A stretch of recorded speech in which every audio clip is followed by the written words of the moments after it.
औज़ुबिल्लाहिमिनश्शैतानिर्रजीम बिस्मिल्लाहिर्रहमानिर्रहीम। मेरा नाम ज़ुहैब अहमद है और मैं हूँ आपका मैथमेटिक्स का टीचर। हमने 9th क्लास के लेक्चर सीरीज़ का आगाज़ किया हुआ है जिसमें हम यूनिट नंबर 3 को डिस्कस कर रहे हैं। प्रीवियस लेक्चर के अंदर हमने एक्सरसाइज 3.1 को डिस्कस किया और इस लॉगरिथम के कॉन्सेप्ट को भी देखा, उसके इंट्रोडक्शन के बारे में जाना और इसकी ब्रीफ हिस्ट्री को देखा। आज हम 3.2 का आगाज़ करेंगे और ये एक्सरसाइज भी पेपर में शॉर्ट के पॉइंट ऑफ व्यू से बहुत अहम है।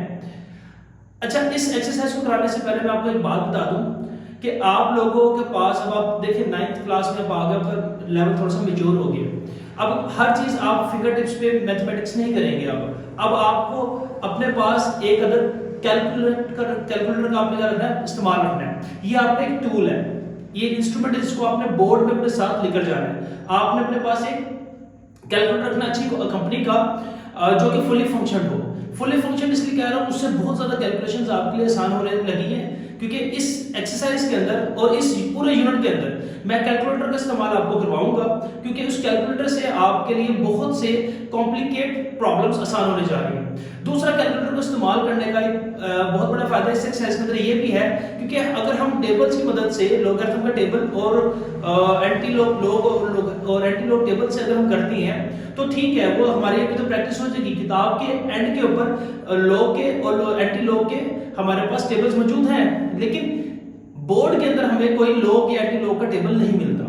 तो अब इतने सारे टेबल्स को याद तो नहीं कर सकते आप, वहां पे आप क्या करेंगे? तो उसके लिए हम कैलकुलेटर का इस्तेमाल सीखेंगे। हम सीखेंगे डायरेक्टली कैलकुलेटर के ऊपर, यानी कि हमें अब उस लॉग और एंटी लॉग टेबल की जरूरत ही नहीं, क्योंकि वो सारा कुछ कैलकुलेशन हमारे कैलकुलेटर के अंदर आ गया है। ठीक है, तो इस एक्सरसाइज इसको और आने वाले मजीद जितनी भी एक्सरसाइजेज हैं उनको कराने के लिए मैं कैलकुलेटर का इस्तेमाल कराऊंगा, और आपने अपने पास कैलकुलेटर को लाजमी रखना है, क्योंकि मैं बार बार कह रहा हूं आपका टूल है, इंस्ट्रूमेंट है।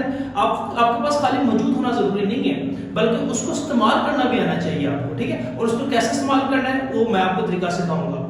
चलिए 3.2 का आगाज करते हुए देखते हैं इसके अंदर आज क्या है सीखने के लिए हमारे लिए। कहते हैं फाइंड, तलाश करें, ढूंढें। किसको ढूंढें? The common logarithm. हमने कॉमन लॉगरिथम निकालना है of each of the following numbers. हर एक नंबर का हमने कॉमन लॉगरिथम निकालना है। देखिए, जो तरीका है हमारे पास टेबल का, उसमें हम इसकी कैरेक्टरिस्टिक्स निकालते हैं और हम इसका मेंटिसन निकालने के बाद हम इस टेबल के साथ उसकी वैल्यूज को मैच कर लेते हैं। लेकिन मैं आपको कैलकुलेटर से कराऊंगा। सिंपल हम कैलकुलेटर के ऊपर वैल्यूज को पुट करेंगे और उसको सॉल्व कर देंगे, क्योंकि पेपर में हमें कोई टेबल तो मिलेगा नहीं, ना ही टेस्ट के अंदर हमें कोई टेबल मिलेगा जब आप टेस्ट वगैरह देंगे। तो आपने किसको इस्तेमाल करना है? आपके पास जो ये इंस्ट्रूमेंट होगा ना, ये जो टूल है, ये जो कैलकुलेटर है, आप इसी कैलकुलेटर की मदद से क्या करेंगे, सारे प्रॉब्लम्स को सॉल्व करेंगे। तो चलिए देखते हैं। कहते हैं फाइंड द कॉमन लॉगरिथम। हमने इसका लॉगरिथम निकालना है। अब लॉगरिथम निकालते कैसे? कैलकुलेटर की मदद से। तो उसका तरीका मैं आपको बता दूं। सबसे पहले आपको लिख देना है, हमने कॉमन लॉगरिथम निकालना। लॉग का जो सिंबल होता है वो होता है LOG। हम पूरा लॉगरिथम लिखने के बजाय जस्ट इसके पहले 3 अल्फाबेट्स LOG को ले लेते हैं। लॉग 232.92 हमने इसका लॉगरिथम निकालना है। तो अब आपके पास स्क्रीन पे भी आपको मैं कैलकुलेटर शो कर दूंगा। इस कैलकुलेटर के अंदर आपको ये जहां पे मोड लिखा हुआ, मोड के नीचे तीसरे नंबर पे आपको लॉग LOG के नाम से क्या नाम है बना हुआ नजर आ रहा होगा। इस बटन को आपने प्रेस करना है। तो लो जी, इस बटन को हम प्रेस करेंगे। इस बटन को हमने प्रेस कर दिया। प्रेस करने के बाद आगे क्या लिखिएगा? 232.92। तो यहां पे लिख देंगे 232.92 लिख दिया, और इसको यहां से इस इक्वल टू के बटन को प्रेस कर देंगे। तो देखिए हमारे पास क्या आंसर आया। इसका आंसर आया हमारे पास 2.36। क्या आंसर आया? 2.3672। डेसिमल के बाद मैक्सिमम 4 वैल्यूज तक लिखिए आप। तो ये क्या आ गया इसका आंसर आ गया कॉमन लॉगरिथम। तो कॉमन लॉगरिथम कैसे निकालना दोबारा सुन लीजिएगा।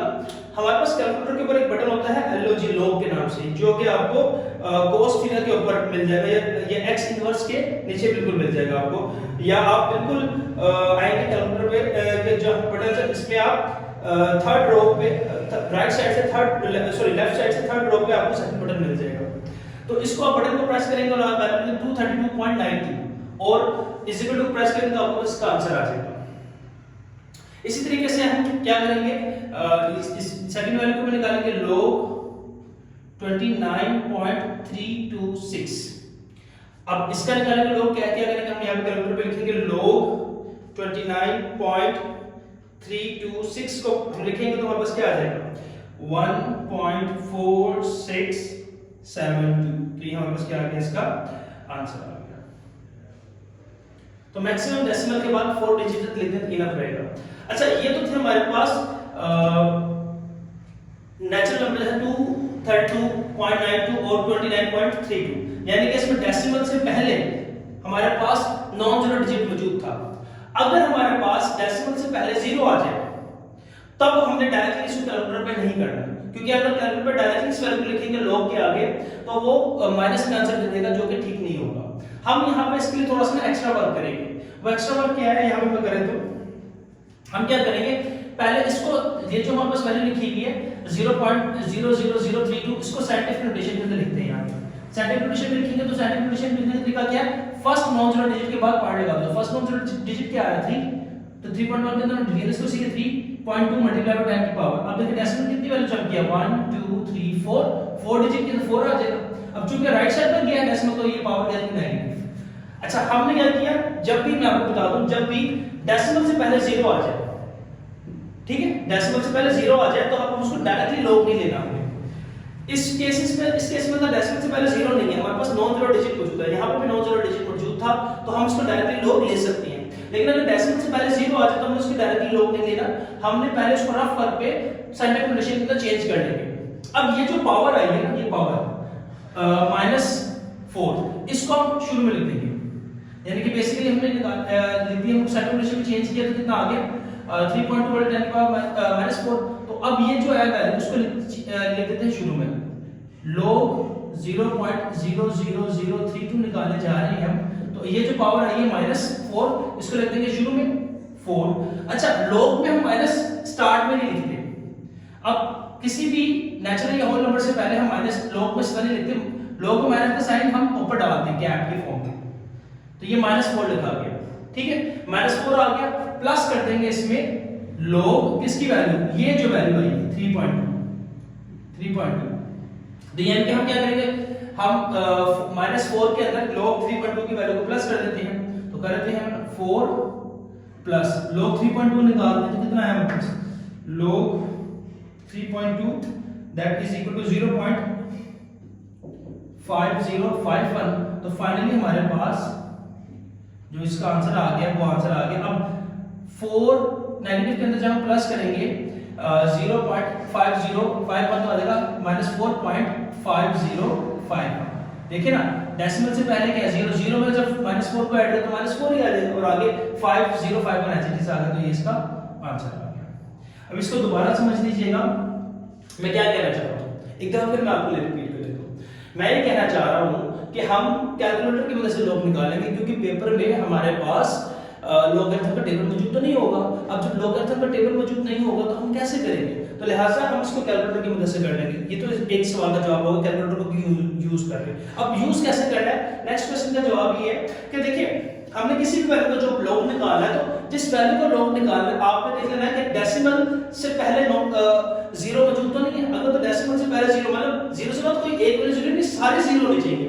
देखिए अगर न्यू होता 230.92 तो मतलब डेसिमल से पहले 0 है तो इसका मतलब ये है कि मतलब कि नेगेटिव 0 वैल्यूज हो हमारे पास, सारी वैल्यूज 0 से डेसिमल से पहले, तो डेसिमल से पहले 0 मौजूद तो नहीं है। अगर तो डेसिमल से पहले 0 मौजूद हो तो क्या करेंगे हम जस्ट सिंपली ये करेंगे कि उसको साइंटिफिक नोटेशन में कन्वर्ट कर देंगे। अगर तो डेसिमल से पहले 0 मौजूद नहीं है तो हम उसको डायरेक्टली लॉग लेके उसका आंसर निकाल देंगे। जैसे कि इस केस में 232.92 0 मौजूद नहीं है डेसिमल से पहले, तो डायरेक्टली लॉग ले लिया। 29.32 और 6 इसमें डेसिमल से पहले 0 मौजूद नहीं तो डायरेक्टली हमने लॉग ले लिया। लेकिन इस सूरत में जब हमारे पास 0.00032 यहाँ पे हमारे पास डेसिमल से पहले 0 मौजूद है तो उसको पहले हमने रफ नोट में साइंटिफिक नोटेशन के अंदर क्या किया, कन्वर्ट किया।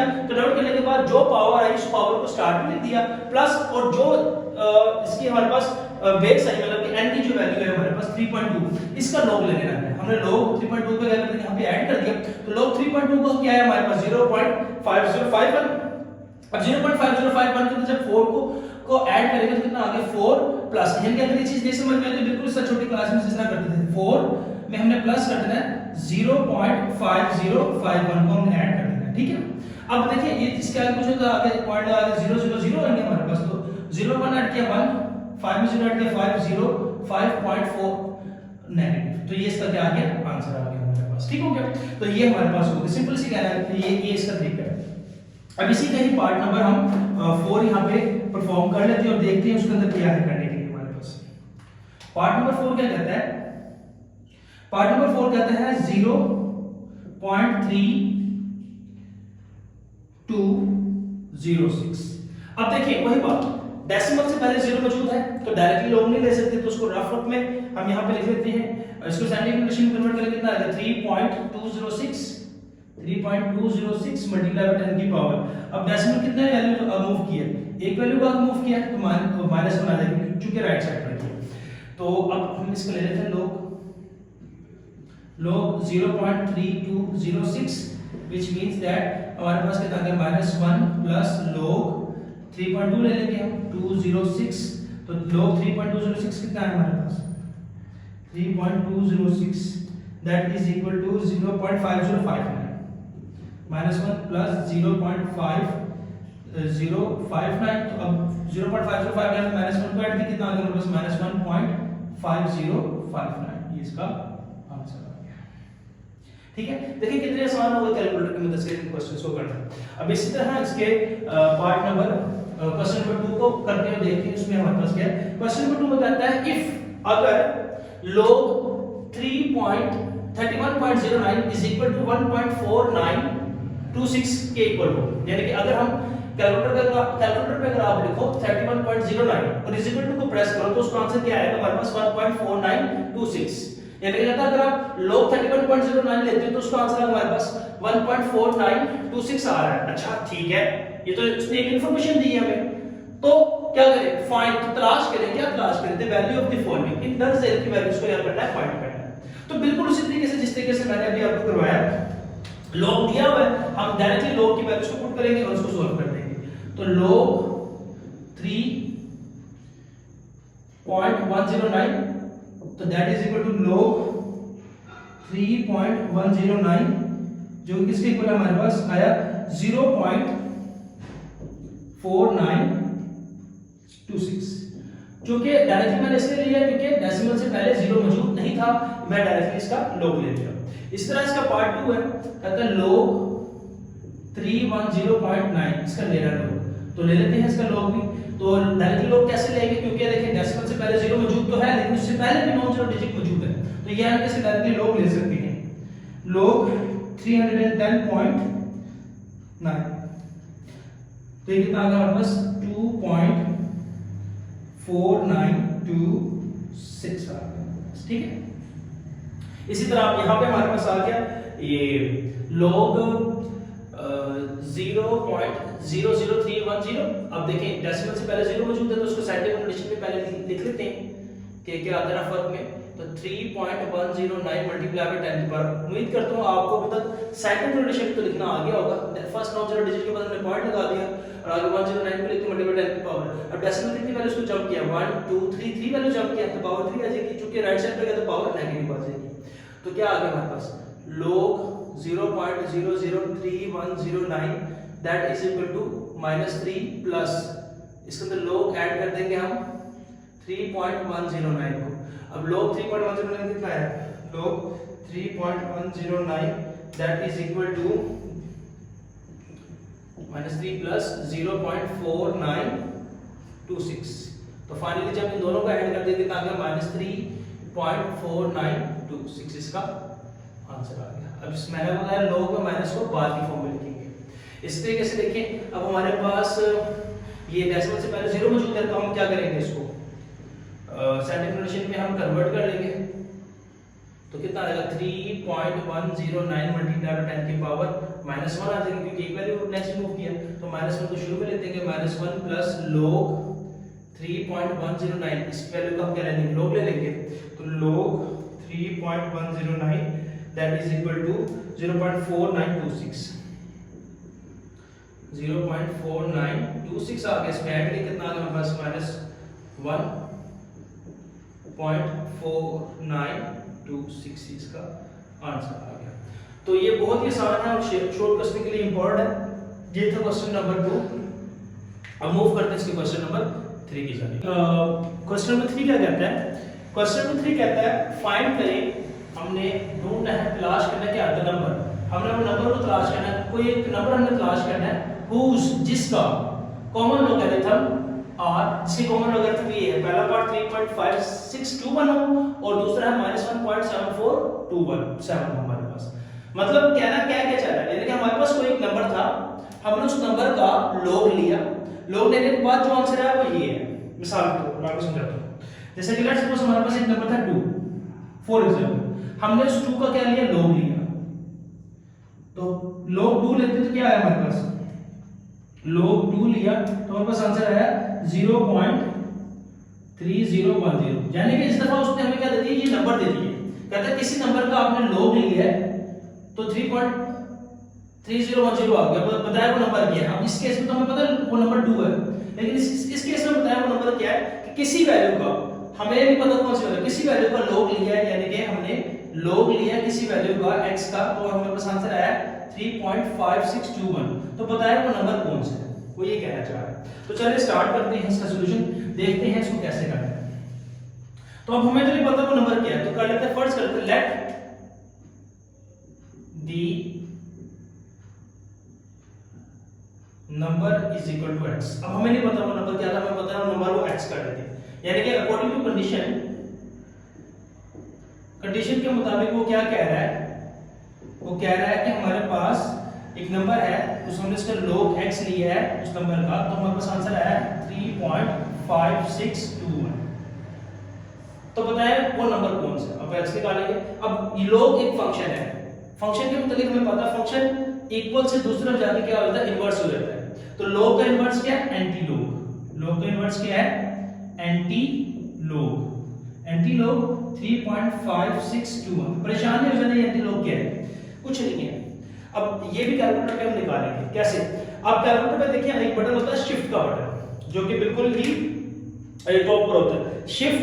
शिफ्ट को प्रेस करें, शिफ्ट के बाद लॉक को बटन को प्रेस करें तो आपके पास एक सिंबल आ जाएगा, 10 सा बना हुआ आएगा, लेकिन 10 बिल्कुल एग्जैक्टली नहीं लिखा होगा, पावर की फॉर्म में लिखा होगा, तो वो एक एंटी लॉक का सिंबल होता है। ठीक हो गया, तो हम क्या करेंगे, शिफ्ट और लॉक को प्रेस किया, एंटी लॉक का सिंबल आ गया। अब आगे आपने कुछ नहीं करना, कोई छेड़छाड़ खाली नहीं करनी चाहिए, शिफ्ट लॉक को प्रेस करने के बाद आपने जस्ट इस वैल्यू को लिख देना है। ये वैल्यू क्या है, 3.5621, इस नंबर को लिख दिया, लिखने के बाद इस इक्वल टू को प्रेस कर देना है, तो हमारे पास इसका आंसर आ जाएगा। तो क्या आंसर आ गया हमारे पास इसका आंसर आ गया x that is equal to 3648.3749, ये इसका आंसर आ गया। देखिए कितना आसान सवाल था ये, तो यानी कि क्या किया, कहता है कि हमने कॉमन लोगरिथम निकालना है। अब किसी नंबर का कॉमन लोगरिथम मौजूद है, आप लोग किस नंबर का कॉमन लोगरिथम है, तो सवाल उसने प्रीवियस क्वेश्चन नंबर 2 का उल्ट कर दिया। पहले क्वेश्चन नंबर 2 के अंदर तो उसने वैल्यू दी भी थी ना, कहता था इसको लोगरिथम निकालना है, अब उसे लोगरिथम निकाल के दे दिया, अब कहता है वो वैल्यू फाइंड करें, तो हमें नहीं पता था वो वैल्यू, हमने वैल्यू को x कंसीडर कर लिया। तो कंडीशन के मुताबिक log x है, उस वैल्यू को जब log x ली तो हमारे पास क्या है, 3.5621 आया। तो अब log का फंक्शन इक्वल से दूसरे जाके इनवर्स होता है, तो इसका इनवर्स क्या हुआ, एंटी लॉग में कन्वर्ट हो गया। तो एंटी लॉग कैसे करना है, हमने कैलकुलेटर पे एक बटन है शिफ्ट का, जो बिल्कुल टॉप पर होता है, शिफ्ट और लॉग के बटन को प्रेस करने के बाद कुछ भी नहीं करना हमने, फिर वैल्यू को जस्ट ये लिख देना 3.5621 को, और इस इक्वल टू को प्रेस करेंगे तो हमारे पास इसका आंसर आ जाएगा। इसी तरीके से अब हम मूव करते हैं इसके पार्ट नंबर 2 में। पार्ट नंबर 2 में क्या करता है, -1.7427। जिस तरह मैंने आपको बताया था कि अगर हमारे पास डेसिमल से log लेते हैं, डेसिमल से पहले अगर नॉन जीरो डिजिट हो हमारे पास, तो उसको डायरेक्टली हम log ले सकते हैं। और लेकिन जब हमारे पास डेसिमल से पहले जीरो आ जाए हमारे पास तमाम वैल्यूज, तो फिर हम उसको डायरेक्टली log नहीं ले सकते, उसको हम किसमें कन्वर्ट करेंगे, साइंटिफिक नोटेशन में कन्वर्ट करेंगे। तो साइंटिफिक नोटेशन में जो 10 की पावर आती थी वो डेसिमल से पहले हम लिख दिया करते थे, यानी कि ये -1 बेसिकली है। अगर मैं थोड़ा सा फर्क में करूं, ये -1 हमें इंफॉर्मेशन दे रहा है, मैं इस पार्ट ऑफ सॉल्यूशन नहीं है, मैं आपको समझाना चाह रहा हूं सवाल। -1 ये कहना चाह रहा है कि ये बेसिकली है 0.7427 मल्टीप्लाई बाय 10 की पावर -1, जिस तरह हमने लिया था। अब ये जो फंक्शन हम इसका क्या ले लेंगे, एंटी लॉग ले लेंगे, और ये पावर -1 क्या है, -1 का मतलब होता है डेसिमल को आप लेफ्ट साइड पे शिफ्ट कर देते हो, लेफ्ट साइड पे शिफ्ट कर देंगे। क्या मतलब, ये बड़ी मुश्किल बात कर रहा हूं मैं, जरा सॉल्व करते हैं, सॉल्व करके देखते हैं ये मैं क्या कहना चाह रहा हूं। ये बस ये बातें आप सुन ली, ठीक होगी, अब आपको इंशाल्लाह समझ में आ जाएगी। अब कर लेते लेट द नंबर, और नंबर को कंसीडर करते हैं हमारे पास क्या इज इक्वल टू x, यानी कि हमने क्या किया, हमने अकॉर्डिंग टू कंडीशन, उस कंडीशन के मुताबिक हमने क्या है log x लेना है, तो हमारे पास कितना है -1.7427। अगर तो मैं इसको साइंटिफिक नोटेशन में कन्वर्ट करूं तो ये किसमें कन्वर्ट करूं, log x that is equal to 0.7427 multiply by 10 की पावर -1। अब ये log लगा के एंटी log हो जाएगा, x that is equal to anti log 0.7427 multiply by 10 की पावर -1। अब इसका हम एंटी log ले लेते हैं, शिफ्ट log को प्रेस किया, 0.7427 का हमने क्या ले लिया, एंटी log ले लिया, तो क्या आंसर है हमारे पास, हमारे पास आंसर है x that is equal to 5.5296 multiply by 10 की पावर -1। अब 10 की पावर -1 का मतलब क्या है, जो हमारा 0 है वो एक डेसिमल पीछे शिफ्ट हो जाएगा, तो x that is equal to 0.55296, इस वैल्यू का जब हमने एंटी लॉग लिया, लॉग लेंगे तो हमारे पास उसका आंसर -1.7427 आएगा। तो ये था हमारा आज का लेक्चर, मैं आपको फिर बता देता हूँ। देखें इस लेक्चर के अंदर और इसके अलावा हमारे पास पूरे टूवर्ड्स जब हमारा जर्नी रहेगी नंबर 3 की, इसमें कैलकुलेटर का बड़ा इस्तेमाल है, क्योंकि मैं सारा ये आपको with the help of the calculator कराऊंगा, क्योंकि मैं आपको बार बार इसके रीजन बता चुका हूँ कि हमारे पास बोर्ड में भी और टेस्टों में भी हमारे पास कोई लॉग का टेबल मौजूद नहीं होगा, ठीक है, ना आपको प्रोवाइड किया जाएगा। अगर आप टेबल की मदद से करेंगे तो आप उसके डिपेंडेंट हो जाएंगे, और जब पेपर में सवाल आया करेंगे तो आपको टेंशन नहीं होगी भाई टेबल तो हमारे पास मौजूद ही नहीं है, तो लिहाजा हम इस सारे सवाल को कैलकुलेटर की मदद से करेंगे, और ये कैलकुलेटर आपका टूल आपके पास मौजूद होना चाहिए, क्योंकि इस टूल को इस्तेमाल करना भी हमने सीखना है, ठीक है। तो उम्मीद करता हूँ आपको लेक्चर समझ में आया होगा। फिर भी किसी किस्म का कोई सवाल हो कमेंट सेक्शन में आप मेरे से पूछ सकते हैं। अपना बहुत ख्याल रखिएगा, मिलते हैं नेक्स्ट लेक्चर में। अल्लाह हाफ़िज़।